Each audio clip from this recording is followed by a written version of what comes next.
When you cook for somebody and you see them and you watch them eat and you see the smile on their face, it's just something that you can't take away. It's that fulfillment. This is the Deep in the Weeds podcast. I'm Anthony Huckstep.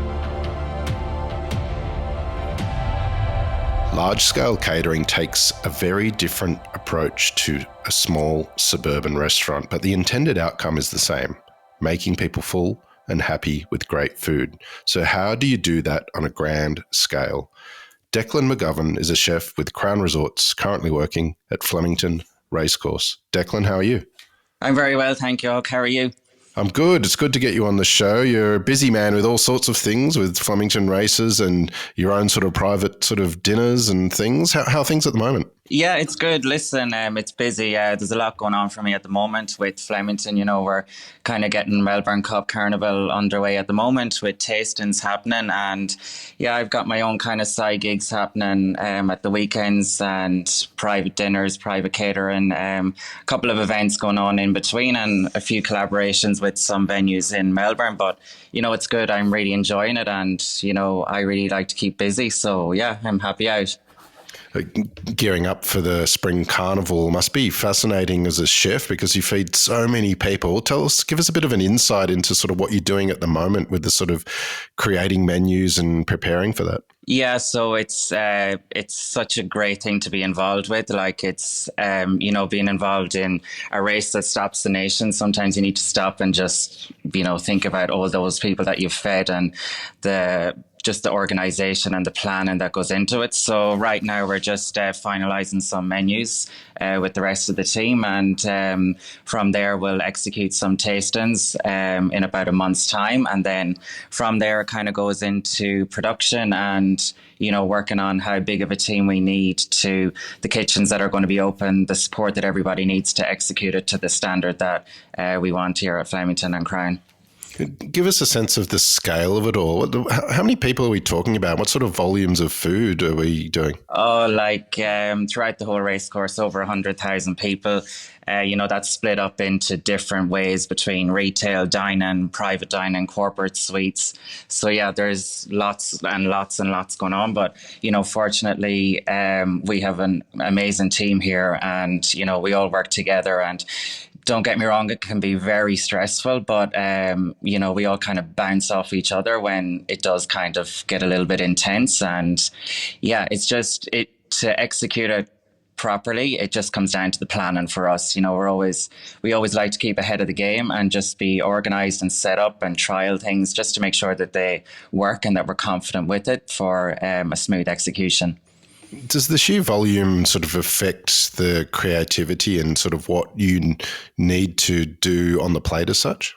Yeah, you need to be very smart in what you're doing. Often we'll do plate ups and tastings and, we'll be like, yeah, we're going to do this. We're going to make it like this. We're going to have this. And then we look at it and we just think, are we going to be able to do that when we're thinking hundreds of thousands? So yeah, there is times where we need to, kind of scale back a little bit on the creativity side of things and bring it more into how we're going to execute it. But, we hold on to those ideas and suggestions for when we have smaller kind of events and races and non-race day events and kind of bring those ideas to those kind of smaller scale menus. So, it's not just, thrown in the bin and we forget about it. We document it and hold on to it. In the intro, we sort of briefly touched on the fact that you're doing private dinners, which have been taking off. Tell us a bit about them and what you're doing with them. Yeah, so this kind of started earlier this year. A couple of people, I love to kind of cook for my friends and I really enjoy it. And it just came up at about Christmas time. And one of my close friends had said to me, Declan, why don't you start reaching out and doing your own thing? You really enjoy cooking for other people and you're in your element. And I guess from there, I reached out to a couple of people in the industry and I didn't really know where I was going or what I wanted to do. And it kind of just took off from there. I didn't expect to be as busy as I am at the moment, but it's kind of just through word of mouth, and I get most of my bookings through my Instagram account at the moment. So listen, it is something that I want to build and grow on. So I've got a lot of kind of pop-ups happening over the next couple of months, which is good. And it's kind of working with other people in the industry as well and different chefs and just doing something different and, having a bit of fun along the way and just learning off each other and, just getting out there and I really enjoy it. So, I do anything from birthday dinners to hen parties to stags, whatever it is. And it's really enjoyable and just the people that you meet as well along the way and the stories they have and just, for me, I guess feeding people and showing them what you can do. And then when they're so happy with what you do, it's just the satisfaction that comes from that. I just can't explain it. It just makes me so happy and so proud. And it's just that feeling that I can't describe what it's like. Cooking for hundreds of thousands at Flemington is very different to a small, intimate sort of private dinner. Tell us about the menu that you create, and is there a couple of dishes that you've created that sort of speak of the food that you're cooking for these private dinners? It's all about home style cooking. At the moment, I have a lovely, as an entree dish, I've kind of collaborated with Anther Gin in Geelong, and I'm using their gins in curing some fish. So at the moment, I've got a cured salmon gravlax on there at the moment, which is cured for 3 days, and just making my own cheeses and ricottas to go with that and pickles. And just using the whole fish as well. So, breaking it down, using the fish bones for stock, and then getting that skin, dehydrating it and making it into a nice cracker. I always been high into sustainability and using local produce. So it kind of ticks the boxes. And then it's just about keeping it simple for me. We've got with proteins, I usually do like whole roasted lamb shoulders, roasted chickens, ducks, and just breaking them down and just having them with just really simple sides to go with it. And just, having a selection of everything. When you come to my house, anybody that knows me for dinner, if I say, oh, we're just having one little thing, there's usually 4 or 5 other little things going on in between. I want to explore what you're doing with that a bit later on. Tell us about where you grew up and, was food important for you growing up? Yeah, hugely. So, obviously I'm from Ireland, from a town called Manorhamilton in County Leitrim. And when I was growing up, I used to spend a lot of time with my grandmother. And, I used to remember going to her house, especially on Sundays, and she'd have like a roast chicken in the oven and just the smell of that chicken cooking. I can't explain it. Like back then it was cooked in a range with turf and wood just from the bog that's like a mile up the road, and it was just the earthiness, the smell of that was just incredible. And she used to make her own brown bread every day, and it was just something that I was always interested in and wanting to get to know how to make it. And we used to make this dish which we still do, called boxty, and it's it's very popular in Ireland. It's an Irish potato dish there's different variations of it throughout the country, but she used to make a fantastic boiled boxty. And she's not here anymore, but my dad's kind of taken that on now, and like every Christmas she used to make it, and she'd give it to all her families, all of her sons, and everyone. And it was just like, you'd be so excited for, your Christmas presents and Santa coming, but to get that on Christmas Day, that used to be that was better than presents for me. And just knowing, oh yes, Dad's going to cook this for us tomorrow morning. It's going to be so good. And that's where it started off. And then I guess my aunt had a pub and restaurant. So I started working there at a very young age, probably 10 or 11. My mum worked there as well. So me and my sister used to go in at the weekends and start washing dishes and things. And then I got really interested in the food, and I wanted to know more and more about it. So my uncle was also a chef, and then he used to do a lot of catering and at races in Ireland as well. Unfortunately, he passed away a number of years ago, but working with him was great as well. And sometimes, I look at myself at Flemington at the races, and there was always something special about Flemington for me when I moved to Melbourne. It just made me feel like I was more at home. I was just not far away from home. There's just something special about being out here, and it kind of brings a lot of memories to me as well. And then, that's, I guess, where it started. And then I went to college, and Yeah, I studied business and culinary arts, and yeah, growing up at school, I wasn't sure what I really wanted to do, and I kind of thought I wanted to do a bit of accountancy and business, and I was really into numbers and figures. And then I tried that out for a little bit, and I was like, no, this isn't for me. I can't sit down and just look at a computer all day. I need to have something else. I'm pretty energetic and like to have lots of things going on. So yeah, I just didn't feel a bit of job satisfaction in that. So yeah, that didn't last for very long. Early on in your career, you cut your teeth in London at the Landmark Hotel. What was that move like for you and that period of time? Yeah, it was hard. I wanted to do something where my I got an opportunity to go on a work placement for 12 months, and I wanted it to be something good, and I just wanted to obviously excel in my career. So the conversation happened that I had a chef, Pat Conway, in Ireland, and he knew people in London, and he was one of my lecturers, and he hooked me up with the Landmark, and it really opened up my eyes. I was only 18 at the time, and I was just going into this big kitchen. I was used to working in like small restaurant pubs. I hadn't even started in the restaurant scene at this point in time. And I just remember going into the Landmark and walking in the staff entrance, and then just, I'd only moved to London about 2 or 3 days before I had started in this job. And just seeing all these different sections, larder, pastry, production, and the events that did on the events room, it really opened up my eyes to, what I could achieve and what I could do. And I guess the first couple of days, couple of weeks was a bit intense. All I was really doing was, washing lettuce and chopping chilies and brunoise and onions. But, they're all the things you need to learn starting off in your career. And once you do those basic things, everything else starts to flow in.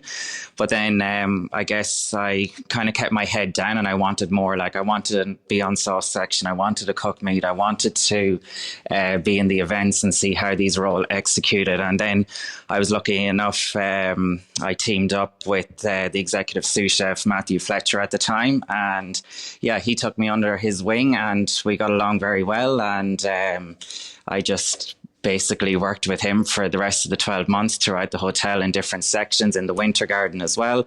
Done some of the events with him as well, which he focused in on as well. And at that time we had 222 restaurants. So it was great. I got to move around so many different places. And I guess when it all came to an end, I had to go back to Ireland. I had to finish my work placement or my college. And I was really sad. I kind of felt like I was really getting into it. I was really making good connections. I was loving my job, learning loads.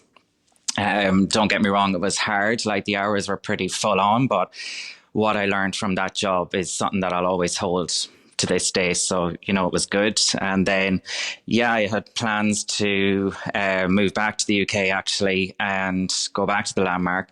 And then I guess I came back to Ireland. In between that period, I went to New York for 6 months.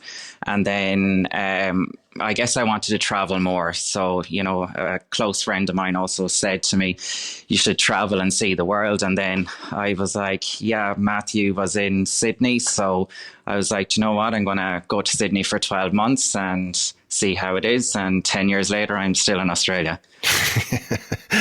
Tell us about sort of arriving in Australia. Was it different to what you expected, and what was the hospitality scene like compared to what you were used to?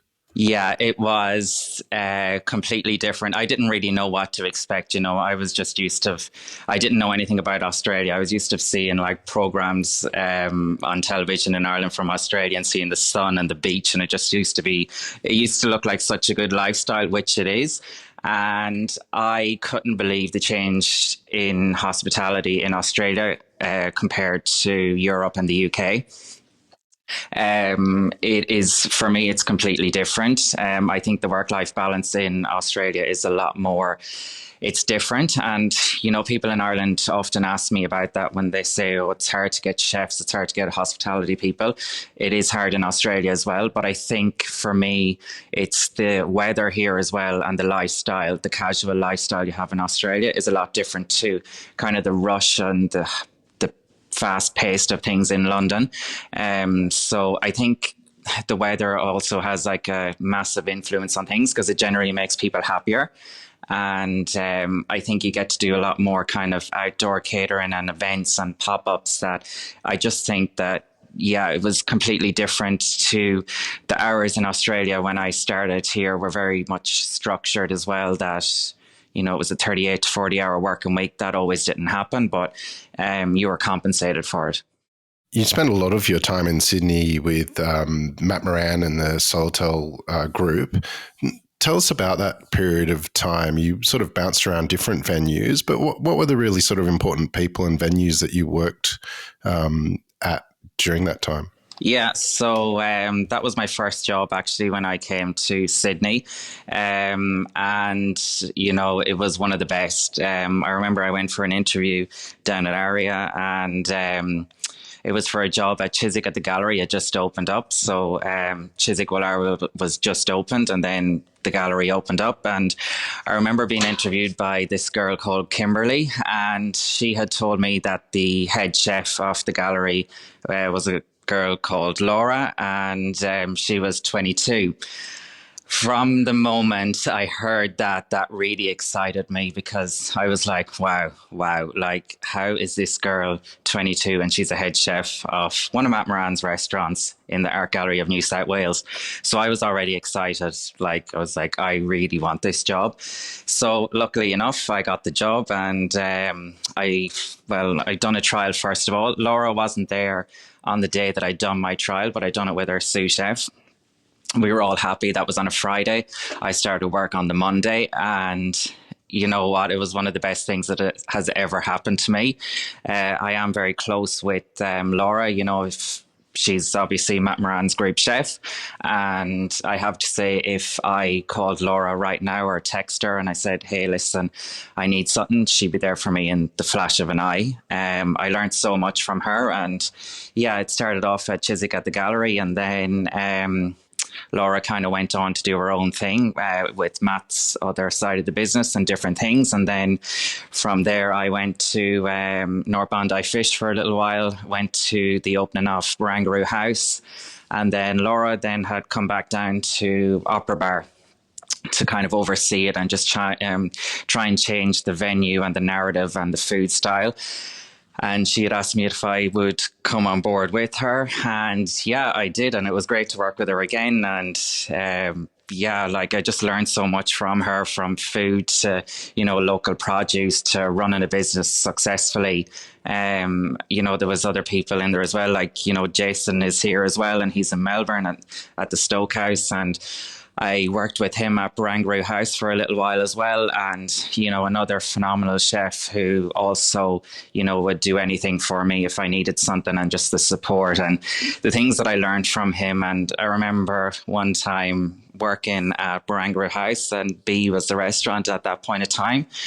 And I was just upstairs in smoke and then it was kind of busy downstairs and he was like, Declan, can you come down? Like, I need you. And I was like, yeah, sure, no worries. And I remember his words saying, you know, you're going to kill this. And the energy that he brings to a kitchen and service is just crazy. And he's just such a nice person and a phenomenal chef. And the drive that he used to give me. And, you know, he always used to tell me, believe in yourself and you're so good at what you do. And yeah, like there was loads of other people throughout the Matt Moran group that I've met as well, you know, that always used to encourage me. And I guess I started off as a kind of commie CDP when I went to the gallery and then, yeah, worked my way up through to head chef when we opened up Opera Kitchen in 2021. So it was great, and that would never have happened only for the support that I was given and the guidance and the mentors. So, you know, I'll always be grateful to all those people. And as I said, there was many other people involved in that as well. And then I guess, in kind of 2023 or the end of 2022, I was like, yeah, you know what, I kind of need a change. I don't really know what I want. And I just wanted to do something different, something to explore. I had just gotten my citizenship and I just felt like, I've just stayed in Sydney all this time, which has been great. I've had great friends, still have great friends, worked in awesome venues. What's next? So from there, I decided I would go to Melbourne. And I was like, I'll go for a couple of months and see how it is. I didn't have anything lined up. As again, I say I'm going for 12 months because usually I'm like, oh, that'll be long enough. But things always seem to work out for me, which is great.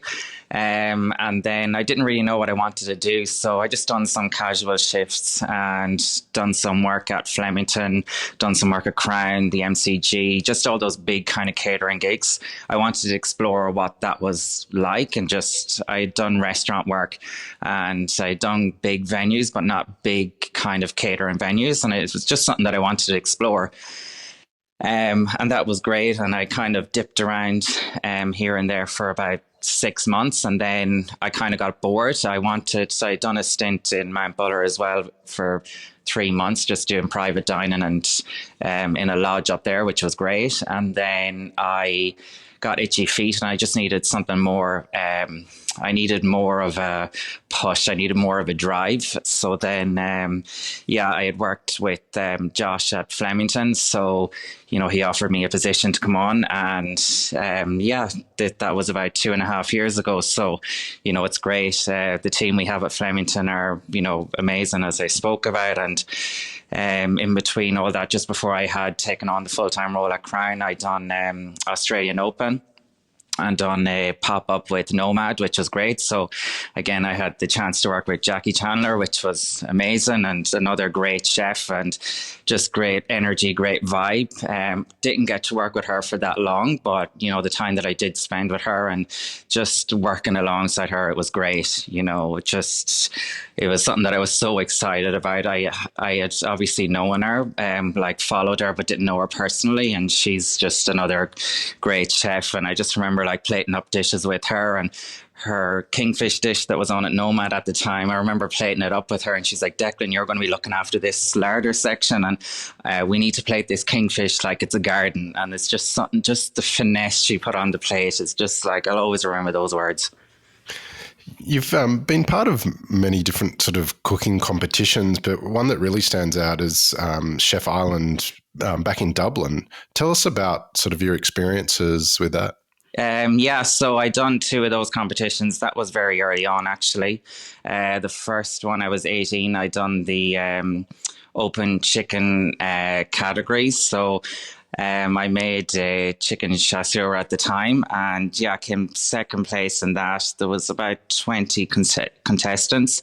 So my lecturer had said to me at Galway at the time, Anne and Sadie were their names, and they said, we've got Chef Ireland popping up, would you be interested in doing the competition? And I didn't have much confidence back then. I was very quiet and shy, and I was like, oh, I don't know if I can do that. I don't know if I'm good enough for it. And they're like, of course you can do it. You're great. You've just came back from London. Go show them what you have. And I went there, and I couldn't believe what I got and the medals, and it was just such an achievement. So I guess from there, I kind of wanted to keep going back. So then about 2 years later, I went for the open fish competition. And at this point in time, I was working in O'Grady's in Galway, back in Ireland. My head chef, Keith, another great chef that I worked with for about 5 years, and really good with seafood. O'Grady's kind of specialises in that. And he was like, let's go to Dublin, Declan, let's do open fish. And I was like, you know what, Keith, yes, let's do it. So, we've done a couple of trials in O'Grady's and put on different dishes. And we were like, does this work? Does that not work? And then we were like, we've got the one. We're going to go to Dublin. And got a silver medal in that. So, it was great. Keith, the support that he gave me as well was, really good. And it took us a while to get us to where we wanted to, but it was good. More recently, you've been involved with the National Celtic Festival. Tell us a bit about that. So kind of got in contact with the festival around February this year. They just reached out to me and were like, can we have a conversation? We want to kind of highlight Irish in Australia and in Melbourne. Can we have a chat? And I was like, yeah, sure. I have to say I am very involved in the Irish in Melbourne. In Sydney, it wasn't really a thing for me. Sydney was different. I kind of moved to Sydney to explore and travel, and then I guess I moved to Melbourne, and I just kind of connected myself with a very high population of Irish people, and we kind of have our own little Irish family going on here. So I was like, yeah, sure. And from there, they were like, could you do like a masterclass in specialize in something that you're passionate about? And I was like, yeah, sure. So came back to the table, and, I'm very passionate about home cooked style meals, and, just keeping it simple, but done well. So yeah, we done a masterclass 2 weeks ago on the Sunday, just executing a Sunday lunch that you can do from home. So we done a 24-hour slow roasted lamb shoulder for the mains. We had some lovely Port Arlington mussels as an entree with a Guinness cream. Some sides going on there, Peninsula honey glazed carrots with Merida dairy goat's curd. Some lovely, had to get the potatoes in there as well. And we done like a Parmesan cream smoked. So it was really good and fun and interactive. And then in the evening time, we just done a kind of 4-course menu degustation for 40 people. So yeah, it was good fun, and something that we're looking to grow further as the months go on. You mentioned that you're connected with the Irish community there in Melbourne. How do you describe Irish cuisine to people? What does it mean to you? Yeah, for me, it means homely cooking, home style cooking, long kind of techniques, but keeping it simple. Like for me growing up, and, with my mum and dad and with my grandmother, everything was kind of sourced and then cooked from home. So like we wouldn't have any bread at home. We would like make our own breads. Like we'd make our own jams. We grow our rhubarb and strawberries. My mum and dad have their own vegetable garden, and we get our own potatoes and carrots. And it's just all that kind of hearty style food for me. And yeah, just kind of cooking over the fire as well, and the turf and wood peat, and a lot of seafood in there as well. A little bit earlier, we talked about you building up for the races, but you also got these private dinners going on, and where you're sort of exploring your own cuisine. How does the next sort of year or two look for you in regards to sort of career? Eventually I would like to start doing my own thing and kind of getting out there a little bit more. So I'm kind of happy enough where I am at the moment to kind of keep it ticking along. But I really enjoy my time at Crown and at Flemington Racecourse, and it's definitely challenging. But yeah, I would like to see myself kind of I guess doing that more kind of private dining, intimate dinners, functions, pop-ups, and just exploring more with local produce and different wineries throughout Australia. Will sort of your passion and love for Irish cuisine, will that filter through into there? I think it will, yeah. I'll try, and I want to do a little bit of everything, but definitely there will be a bit more of the Irish side of things here. I've also kind of got something else going on at the moment that is kind of focusing in more on the Irish in Australia, and a couple of pop-ups and a new restaurant that's opening up. I'm just helping a friend out with that. So yeah, you'll definitely kind of see me. That's not all fully revealed yet, but you'll definitely see me popping up around there. So it's just another little side project that's going on. Well, it sounds like you've got a lot going on. Very exciting to see where it goes from here. What do you love about what you do? I love making people happy. That's basically when you cook for somebody and, you see them and you watch them eat and you see the smile on their face. It's just something that you can't take away. It's that fulfillment. It's that just that vibe that you see from them. And then it's just also, using local produce and keeping it simple for me is just the way to go. Well, Declan, I'm very excited to see where you take things from here, and a joy to catch up with you today on Deep in the Weeds. Please keep in touch and we'll catch up again soon. I will. Thank you for that. This is the Deep in the Weeds podcast. I'm Anthony Huckstep. Stay tuned as we take a deep dive into the lives of the incredible people who ply their trade in the food and hospitality sector. Special thanks to executive producer Rob Locke for making this all happen.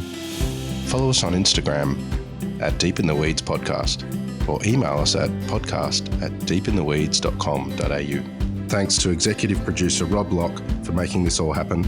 Stay safe and be well.